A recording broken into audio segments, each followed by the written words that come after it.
Olá! Como o Espiritismo nos ajuda a entender o mundo de hoje? É isso que o nosso programa se propõe a mostrar em conversa com estudiosos do Espiritismo. E o tema do nosso programa de hoje é Conversando com os Espíritos, a comunicação com o mundo espiritual. Prepare-se, Entre Dois Mundos está começando agora.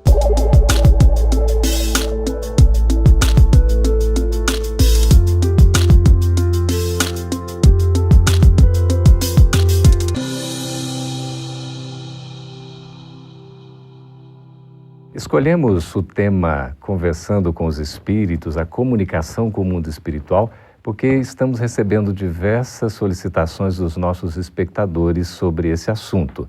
E para tratar deste tema, estamos recebendo aqui em nossos estúdios na FEB TV em Brasília, Fátima Guimarães e Jacobson Trovão. Fátima é estudiosa, trabalhadora da Federação Espírita Brasileira na área da mediunidade, estudo e prática. Seja bem-vinda, Fátima. Muito obrigada, é uma alegria estar aqui com vocês. E Jacobson também trabalha nessa área da mediunidade no Movimento Espírita do Brasil e também autor da obra Psicofonia, na obra de André Luiz. Seja bem-vindo, Jacobson. Eu que agradeço, Geraldo, a oportunidade. Muito obrigado. Então, para a gente começar a conversar, afinal de contas, Fátima e Jacobson, há vida depois da morte? Essa certeza nós temos desde que habitamos a Terra, né? Desde os povos mais antigos, que nós sentíamos a presença. Então já vem em nossos corações, já é inata em todo ser humano. Mas a cada dia mais, através da doutrina espírita, isso deixa de ser um fato sobrenatural para se tornar uma verdade. Porque nós vamos, através do conhecimento, dos fatos, deste contato cada vez mais próximo e mais facilmente percebido, sentindo a presença.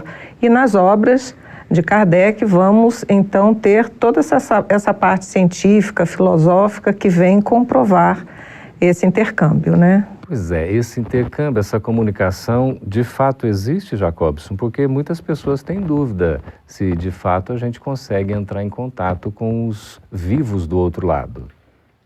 Geraldo, essa dúvida, ela ainda persiste, mas a gente vai percebendo que ela tende a desaparecer. Os registros históricos demonstram um contato permanente nosso com o plano espiritual em comunicação direta. Nós temos registro num livro mais comum que está à disposição nossa, que é a Bíblia. Nós vemos o Velho Testamento, reis consultando pitonisas, que eram as médiuns, alguns casos conversando diretamente com outros reis que já haviam falecido, pedindo orientações.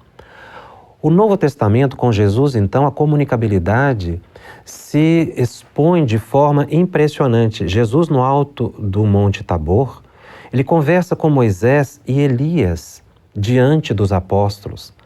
Nós vemos, então, a Bíblia de ponta a ponta, do Velho ao Novo Testamento, a comunicabilidade com os Espíritos. Esse desejo, Jacobson, assim, Fátima, de entrar em contato com um ente querido que já faleceu, uma pessoa que possa, de certa maneira, trazer alguma informação, é um desejo perfeitamente natural, não é? Sim. A ligação que nós temos, né, entre os familiares, não só aqueles que estão agora encarnados conosco e que sentimos a partida, mas aqueles que ficaram no plano espiritual, ela é constante. É uma necessidade que temos de estar nos relacionando, não é?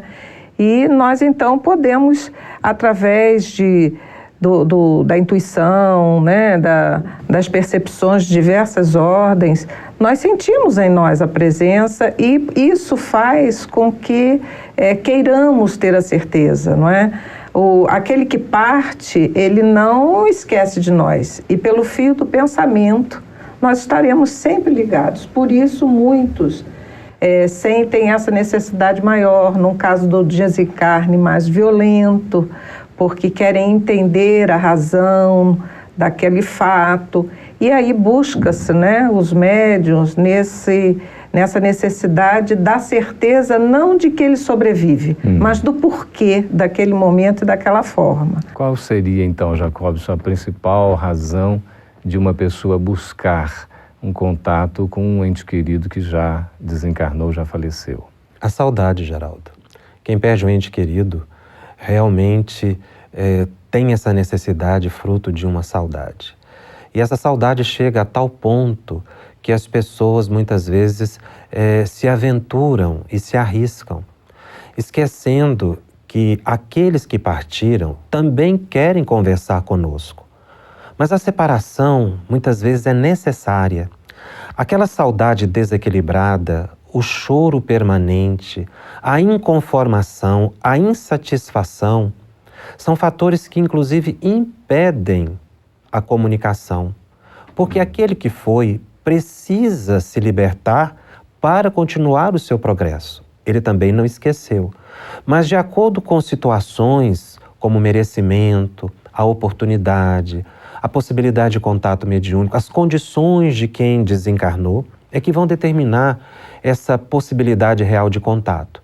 Nós estamos continuamente em contato com os nossos entes queridos, mas não podemos transformar esse desejo, essa saudade, em algo que nos desequilibre e desequilibre aquele que foi. E será que a gente não está causando assim, Fátima, uma espécie de dependência com relação a essa comunicação? Ficar aguardando, por exemplo, um comunicado, uma mensagem que vai nos trazer um esclarecimento, um alento, enfim, mas a gente fica, parece que naquela dependência, enquanto isso não chegar, eu não posso tocar minha vida do lado de cá? Isso realmente é o que nós observamos, não é? E não traz nenhum benefício, nem ao encarnado e nem àquele que se foi. Porque aquele que se foi precisa dar continuidade às suas tarefas, se restabelecer, né, no plano espiritual, se reencontrar com aqueles que o aguardam. E é necessário, então, que os daqui se conformem, que o dia que for, né, adequado, se for necessário, de alguma forma o plano espiritual encontrará os meios de trazer a notícia tão aguardada. E a pessoa assim, que deseja receber esse contato, tem alguma preparação especial, específica que ela possa fazer? Olha, pedir a Deus com sinceridade que Ele permita esse contato, tendo a certeza que todos nós somos filhos de Deus e não estamos desamparados. Existem pessoas que ficam muito preocupadas. Alguns chegam a pensar que, será que o meu familiar que desencarnou está com fome, está com frio? Pessoas lembram dela no sepulcro, não é? Imaginando que elas estão ali desconfortadas. Então é preciso tirar essa imagem da mente para ver a pessoa de forma equilibrada. E esse meu pensamento positivo, ela vai receber em forma de oração. E se Deus permitir, o contato acontecerá. Muitas vezes não através de médiuns, mas através de sonhos, das visitas espirituais, que são muito comuns. E muitas vezes mais autênticas do que através de uma mediunidade. O sonho é uma das possibilidades de comunicação com aqueles nossos entes queridos, então. Com certeza. Só segura um momentinho, Fátima e Jacobson, nós vamos para um breve intervalo e vamos continuar conversando sobre essa questão do sonho. O sonho, uma possibilidade da gente entrar em contato com aqueles que nos são entes queridos, os nossos familiares, dos quais a gente se lembra com tanta saudade. E você, costuma ter sonhos? Como você entende os sonhos na sua vida? A gente volta daqui a pouquinho.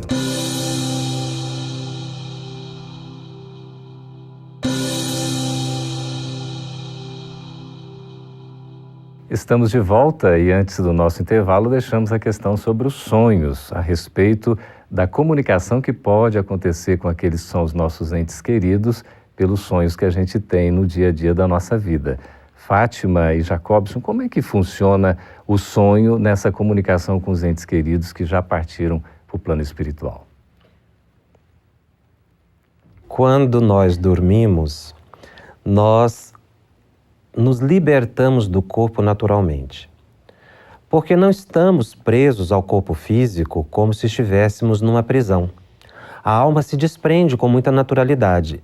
E, se afastando do corpo, nós estamos onde? No mundo espiritual e vamos encontrar encarnados e desencarnados de nossa afinidade, de nosso interesse.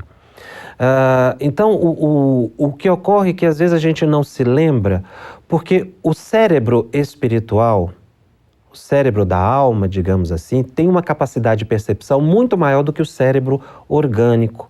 Então, quando nós voltamos ao corpo e acordamos, aquelas imagens ficam fragmentadas e ainda misturadas com a química cerebral, com os impulsos orgânicos, com imagens que a gente viu durante o dia, que nos impressionaram, que ficaram registrados no nosso cérebro. É uma lembrança parcial, né, Jacobson? A lembrança, ela é parcial. Ela pode ser mais concreta dependendo da necessidade e do merecimento da pessoa, a benefício.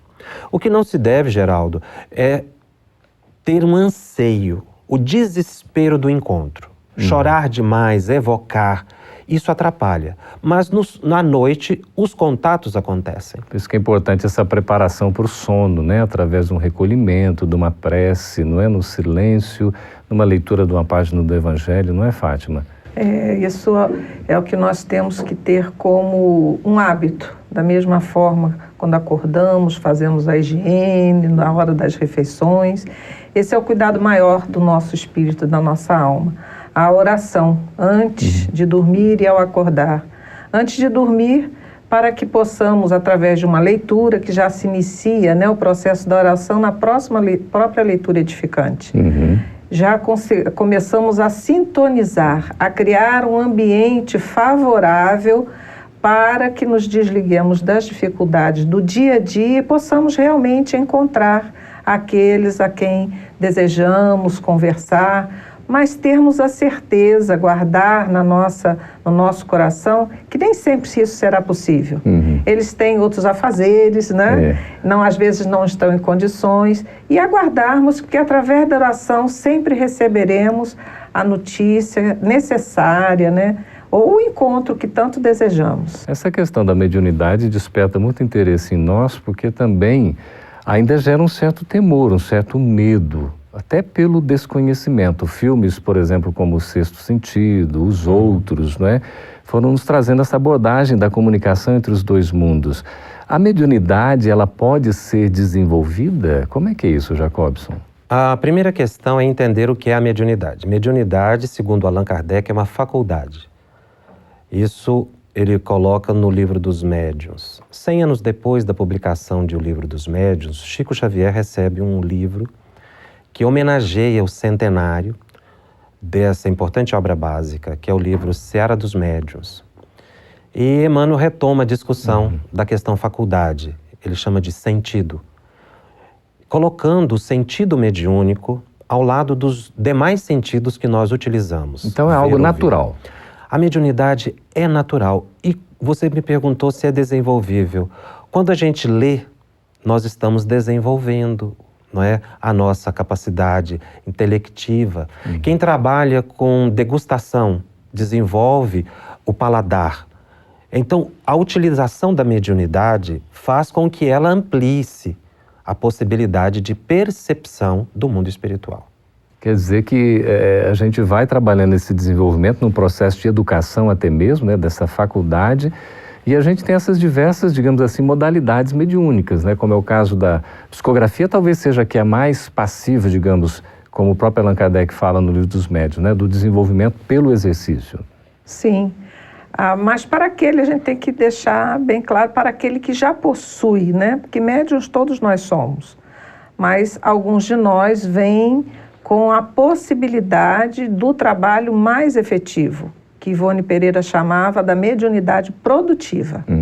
Então, nesses, as pessoas, aqueles que já sentem, eles conseguem melhorar cada vez mais esse sentido, como nos fala Jacobson, ou esta faculdade, através do exercício. Mas o exercício somente não basta. Há necessidade de conhecer como funciona. Porque tudo aquilo que conhecemos, utilizamos melhor, qualquer coisa em nossa vida, né? Aí entra o estudo. Entra o estudo. É conhecer como se passa, por que se passa, qual é a forma que isso acontece, como os espíritos atuam sobre nós, e aí nós vamos nos tornando instrumentos mais afiados, como nos fala Emmanuel, para a tarefa. Um dos instrumentos mais afiados, Jacobson, que a gente conhece da mediunidade é o grande exemplo de Chico Xavier. O Chico Xavier tinha uma mediunidade produtiva, um fenômeno único, né, na história da humanidade.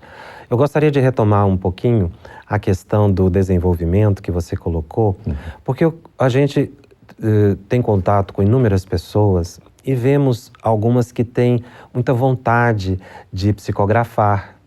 Existem pessoas que têm vontade de incorporar, têm esse desejo. E a faculdade mediúnica, ela não pode ser fruto de uma tentativa sem que haja um compromisso. Não se deve forçar o desenvolvimento da mediunidade. Então, se a pessoa percebe em si sinais e sintomas da mediunidade, como sonhos contínuos, sentir a presença das entidades, ver o impulso para escrever, você já começa a verificar que possivelmente essa pessoa teria um compromisso com o trabalho na mediunidade. Mas forçar o desenvolvimento, uma vez que todos somos médiuns, gera uma perturbação e um desequilíbrio. A mediunidade comum que todo mundo tem é a intuição. Intuição é desenvolvível perfeitamente, na medida que você lê, que você busca ter sabedoria na vida, busca ter equilíbrio, você vai se tornando intuitivo. Mãe, por exemplo. A mãe é altamente intuitiva. Ela vê a necessidade do filho. Conforme ela vai convivendo com o filho, essa intuição vai ampliando. Então, é isso que é desenvolvimento. Quando você fala da educação, não é? Agrega-se aí o quê? Conhecimento e transformação moral. Por que a mediunidade em Chico Xavier sublimou-se? Porque Chico buscou para si a renúncia, a disciplina moral, o esforço do trabalho. Isso fez com que ele, segundo a sua biografia, que tinha um compromisso de receber 30 livros, recebeu mais de 400. Que maravilha, uma obra mesmo. Exato, porque voltada para o bem, não é? Voltada para o bem, por quê? Pelo esforço que ele demonstrou na atividade. A gente pode dizer, Fátima, já encerrando aqui o nosso bloco, que a mediunidade é um trabalho de caridade? Acima de tudo, né? Mediunidade, ela veio com o propósito de favorecer-nos o trabalho da caridade. Muito bem, nós estamos conversando com Fátima Guimarães, com Jacobson Trovão, sobre esse assunto tão importante que é a mediunidade. A gente vai para um breve intervalo e voltamos para o terceiro bloco, já respondendo as questões dos nossos espectadores. Aguarde, a gente volta daqui a pouquinho.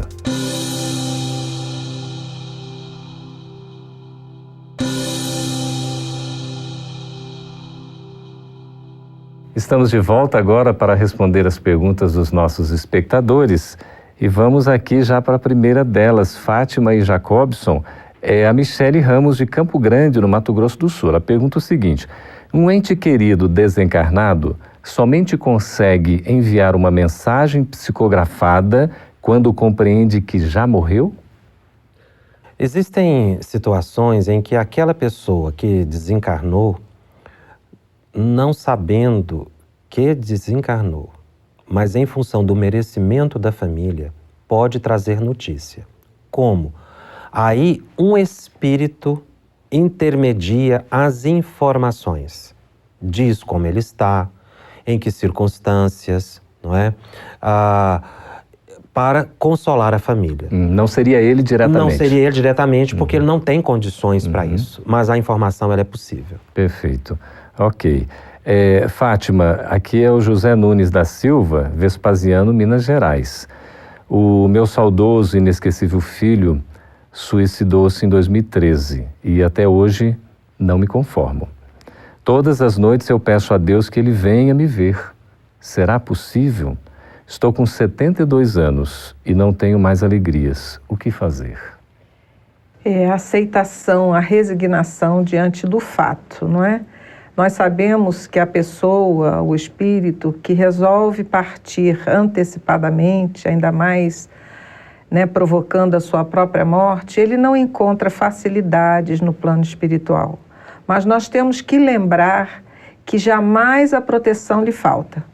A espiritualidade superior, aqueles que o amam, o acompanham para o auxiliar. E a nossa tristeza e ficar chamando por ele não ajuda, só contribui para que ele se mantenha cada vez mais preso à matéria. Então, se nós desejamos o bem, desejamos saber que essa pessoa vai ficar bem, é orarmos resignadamente, pedindo a Deus que o envolva em muita paz. E nós não podemos julgar também. Cada caso é um caso, não é? As notícias dos suicidas muitas vezes são nos trazidas de forma bastante contundente. Cada um teve a sua razão. E isso é levado em conta no plano espiritual.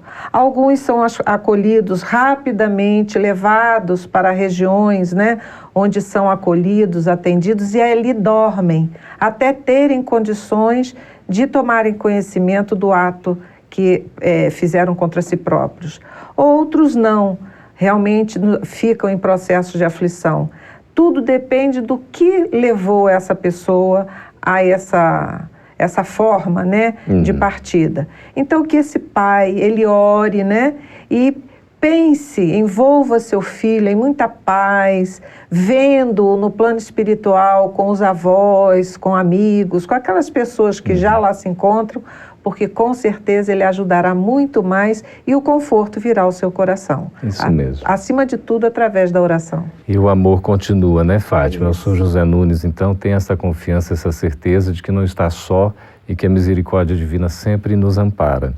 A Ana Beatriz, de Brasília, do Distrito Federal, ela pergunta o seguinte: uma pessoa que se cura depois de sofrer de um câncer e com o passar do tempo descobre um novo câncer, isso é punitivo? Em minha opinião. Quer dizer, a opinião dela, isso seria uma espécie de punição. Ou será um resgate? Geraldo, Lázaro foi curado por Jesus, um dos fenômenos mais extraordinários do Novo Testamento. Ele já estava morto há 4 dias. E Jesus o restituiu à vida. Mas Lázaro, porque foi curado por Jesus, não passou a ter o direito da vida eterna. Chegou um momento em que ele desencarnou. A cura, ela acontece, e muitas pessoas não entendem bem o porquê. É para que nós possamos dar continuidade às nossas provas na Terra. A cura é um convite para a melhoria pessoal. Se o câncer voltou, isso não é uma punição. É um processo natural de resgate, de provas e de expiações a benefício das pessoas. Então, se a pessoa vem a desencarnar, naquele período de cura de um episódio e a doença que veio muitas vezes fatal depois, foi exatamente o tempo de transformação moral que essa pessoa precisou. E muitas vezes isso acontece depois de uma doença grave, uma reavaliação da vida e um realinhamento de caminhos, para que depois ela volte para o mundo espiritual com maior equilíbrio. A doença é sempre uma bênção, a cura uma oportunidade de transformação moral. Que maravilha, Jacobson. Agora é a Svami de Almeida, Dores de Ganhães, em Minas Gerais, Fátima. Ela pergunta o seguinte: todo desencarnado, com exceção dos que vêm em missão, vão primeiro para o umbral? Essa é uma questão que, depois do livro André Luiz, né, Nosso Lar, ficou com um entendimento assim um pouco confuso, né? Umbral, na realidade, é a soleira da porta, é a passagem, né? É a abertura de entrada. Então, nós podemos ficar parados na porta, indecisos se vamos ou não entrar no recinto ou retornarmos. No caso da morte, esse umbral ali, o André Luiz nos mostra que aqueles com medo ou porque a consciência culpada, né, ainda lhes prendem, né, a terra, eles se mantêm nessa passagem. Mas, obrigatoriamente, todos nós vamos passar pelo umbral. Ficar lá é uma opção de cada um, não é? Ou essa passagem bem breve, ou às vezes, né? Isso. É apenas assim um relance, não é, Exatamente. O umbral envolve o planeta. Essa palavra, ela designa um espaço. Então, existem regiões mais densas e menos densas que envolvem o planeta. Nosso lar, por exemplo, está na região do umbral, numa faixa mais amena, digamos assim, de vibrações, embora densas.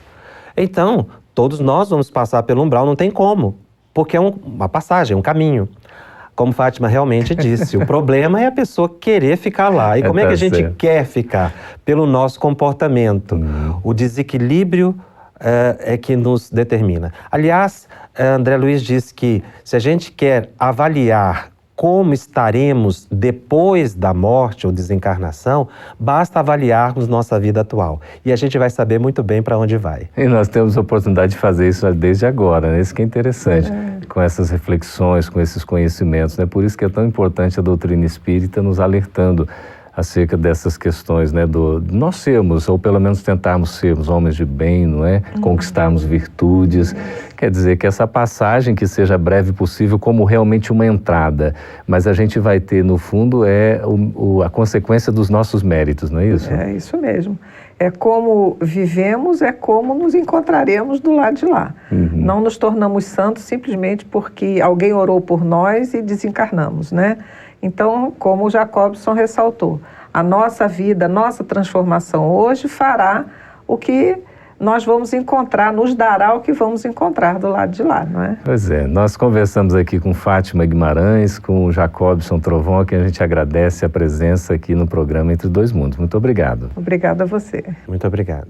Agradeço também a participação dos nossos espectadores que nos escreveram. Convidamos a vocês que têm as suas dúvidas, sugestões, também podem nos escrever. Aí o nosso endereço está no vídeo. Pode entrar em contato com entredoismundos@febtv.com.br. Nós vamos estar à disposição no que for possível a gente atender todos vocês. Também solicitamos que assinem o nosso canal aí no YouTube, Gotas de Luz. Um abraço a todos. Até mais.